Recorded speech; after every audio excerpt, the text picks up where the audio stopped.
Depois de tudo que vocês assistiram nos últimos vídeos, vocês acham ainda que a gente pode jogar a culpa de tudo no tradutor? Vamos ver!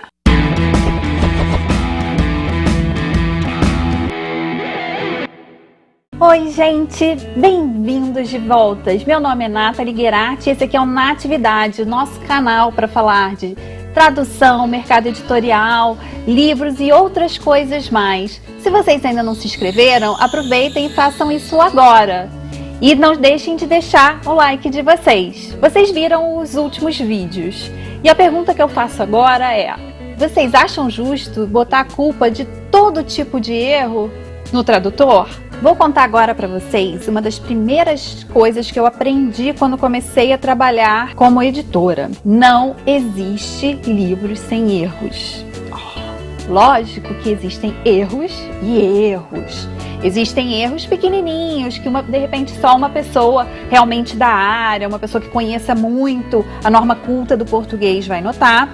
E existem aqueles erros que gritam na página. Às vezes existem erros que fazem com que o livro tenha que ser recolhido para ser destruído ou para ser consertado. É importante a gente avaliar caso a caso, mas o que eu aprendi com a experiência é a gente descobrir o que causou determinado erro. Então eu vou dividir com vocês aqui algumas histórias que envolvem erros que eu vivenciei como editora, como tradutora e como leitora. O primeiro caso que eu quero contar para vocês foi logo que eu comecei a trabalhar como editora. Eu lembro que eu tinha uma equipe de tradutores que nunca ficavam sem trabalho porque eram os melhores tradutores e com quem realmente a gente costumava trabalhar. Foram pessoas que eu já herdei, entre aspas, porque já trabalhavam na casa quando eu comecei lá. E um dia uma dessas pessoas que traduziam para mim me ligou assim, indignada, dizendo que tinha saído um livro, um erro no livro que ela traduziu. E ela estava indignada, e ela descascou comigo no telefone, falou mal dos revisores, questionou a qualidade dos revisores, enfim. Eu desliguei a ligação super chateada e eu fiz o que eu sempre fazia, quando eu ficava mal ou quando eu tinha alguma dúvida sobre como agir,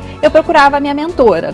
Então eu fui para a sala dela e desabafei e contei para ela, e ela ficou muito indignada pelo tom da conversa. A pessoa questionou os revisores e ela falou assim: Nathalie, a primeira coisa que você tem que fazer é descobrir onde aconteceu o erro. Quando esse erro apareceu no livro. Então você vai traçar o caminho desse livro para você descobrir. Então a primeira coisa que eu fiz foi abrir o Word que eu recebi da tradutora e dar um find na tal da palavra que estava escrito errada. Eu acho que era isso. Eu não lembro exatamente qual era o erro, mas aí eu fui lá, localizei quem tinha cometido o erro, tinha sido a própria pessoa que fez a tradução. E aí eu falei assim, caramba, eu descobri aonde o erro tinha se originado. Lógico que esse erro poderia ter sido detectado nas outras etapas e por algum motivo não foi. Vou deixar aqui para vocês uma frase do Monteiro Lobato que fala justamente sobre o erro tipográfico. A luta contra o erro tipográfico tem algo de homérico. Durante a revisão, os erros se escondem, fazem-se positivamente invisíveis, mas assim que o livro sai, tornam-se visibilíssimos, verdadeiros sacis a nos botar a língua em todas as páginas.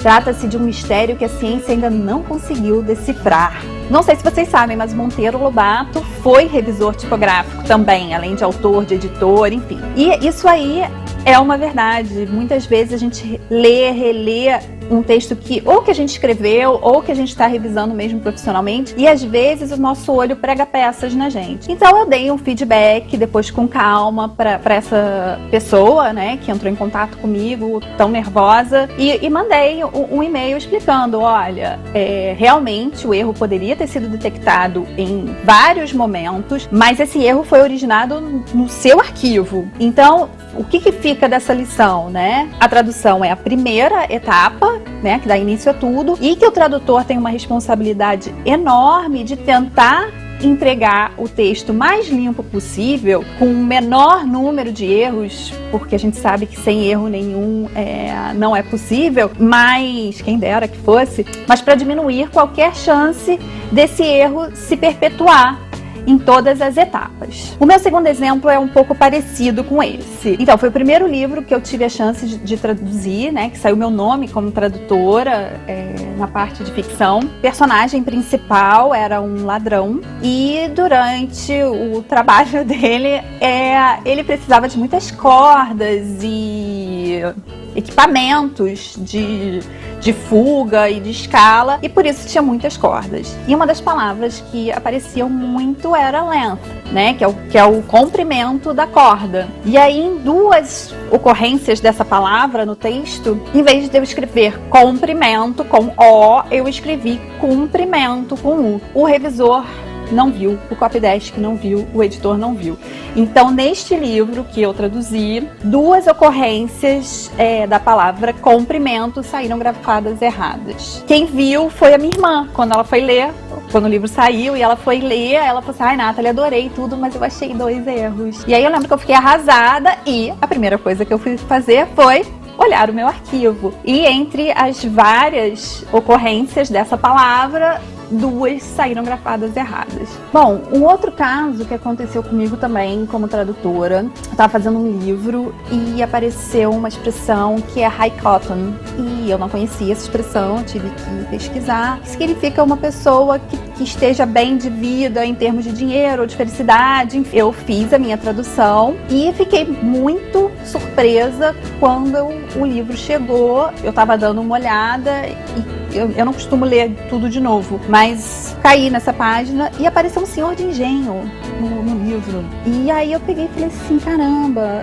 eu tenho certeza que eu não escrevi isso, cara. Até porque um livro que se passa nos Estados Unidos, era uma expressão que a avó sulista do personagem falava para se referir a algumas pessoas. Era uma coisa super secundária, era como se ela dissesse assim: ah, esse aí não nasceu para ser bem de vida, ou alguma coisa do tipo, ou esse nunca vai ser classudo. E de repente apareceu esse não nasceu para ser senhor de engenho.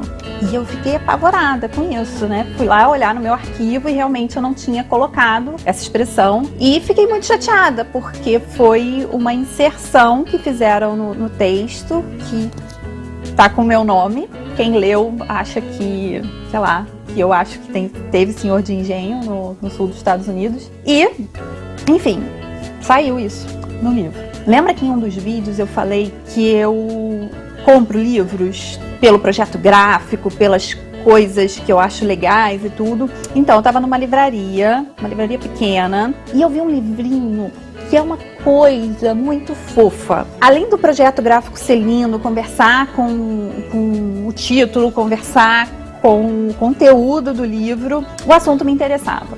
E aí eu comprei esse livro e eu amei a história, eu amei a maneira como foi escrita, eu amei a tradução, eu achei uma edição assim primorosa, tanto em termos de acabamento gráfico, de projeto gráfico, de tradução mesmo, era uma tradução do francês, mas de repente eu me deparei com um erro bem feio, assim, na minha opinião, mas que eu acho que não depõe contra o livro, mas que foi escrito cerrar com S, em vez de com C, no sentido de fechar.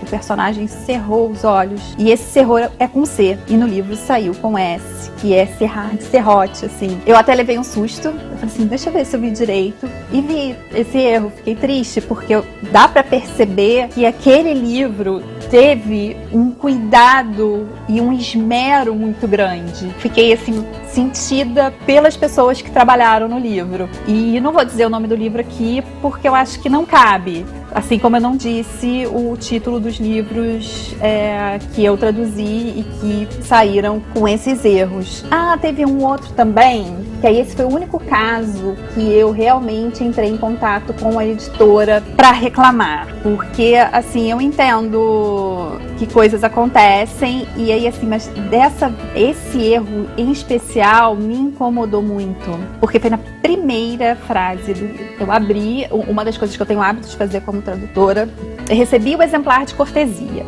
Eu abro A primeira página, o primeiro capítulo do livro eu considero o mais difícil de se traduzir, porque é o momento que a gente ainda está se ambientando na história. E então eu costumo dar uma cotejada, ver o que o copy mudou e tudo, porque eu acho que é uma ótima ferramenta de aprendizagem também. E aí quando eu abri o livro, na primeira linha do livro, tinha um erro de concordância. E aí eu falei assim, caraca, a gente sempre tende a achar que foi a gente que cometeu o erro, né? Isso é uma coisa que eu acho que todo tradutor tem, assim, de puxar muito essa culpa também. E aí eu falei assim, cara, eu não tô acreditando que eu fiz isso. Aí eu peguei a minha tradução e fui olhar e foi uma correção que foi inserida, uma correção não, foi uma mudança na estrutura da frase que foi inserida, e nesse momento a pessoa confundiu o plural e singular. E aí, assim, eu consegui ver o que tinha acontecido naquela correção. E aí eu mandei um e-mail, assim, delicado e tudo, não descascando, que nem aquela outra pessoa com quem eu trabalhei, mas assim, falando assim, olha, aconteceu isso, isso e isso, como é até uma autora que é conhecida, talvez vocês tenham alguma reimpressão, eu acho que vale a pena corrigir.